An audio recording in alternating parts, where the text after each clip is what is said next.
You ask Tiger to solve. This deals with linear equations with one unknown.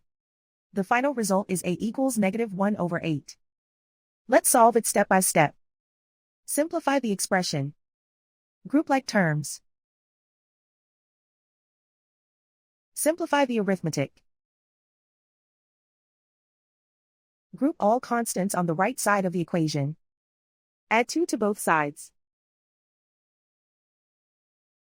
Simplify the arithmetic.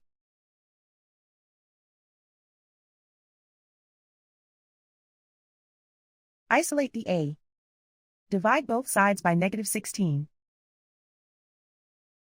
Cancel out the negatives. Simplify the fraction.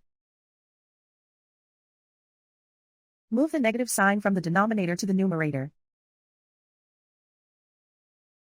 Find the greatest common factor of the numerator and denominator.